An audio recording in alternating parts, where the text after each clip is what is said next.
World News Day kahapon at ang isinusulong ng World Association of News Publishers tamang paggamit ng artificial intelligence. Nagbabalik si Mobile Journal, Ray Vicente.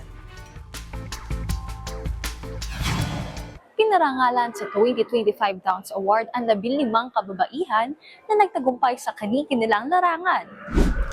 Dumaan daw sa 3 istriktong proseso ang 134 nominees sa The Outstanding Women in Nation Service o Towns Foundation na ginagawa kada 3 taon para sa mga kababaihang nagbigay kontribusyon sa lipunan.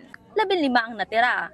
Kabilang dito sina Attorney Shah Alba, Jamila Alindogan, Attorney Christine Conti, Commodore Christine Dasiano, Salve Ibanez, Dr. Decibel Eslava, Mayor Siti Hataman, Dr. Jenny Huxon, Deputy Minister Noor Ainilim, Gail Macapagal, Dr. Shelo Magno, Lorly Oshal, Colonel Francel Padilla, Dr. Catherine Reyes at Georgina Yang. Being the face and the voice of the AFP na normally would be seen as a masculine task.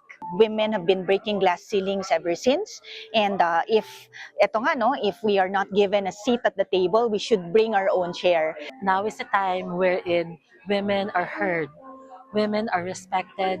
Normally, when you talk about IT, you talk about men.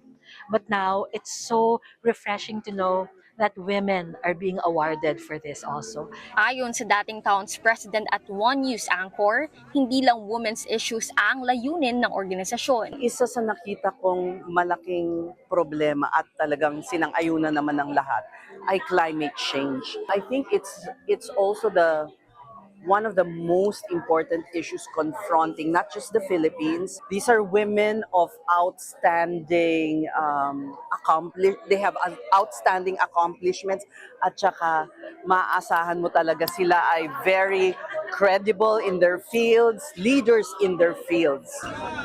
Mobile journalist Ray Vicente po, hatid ang mukha ng balita.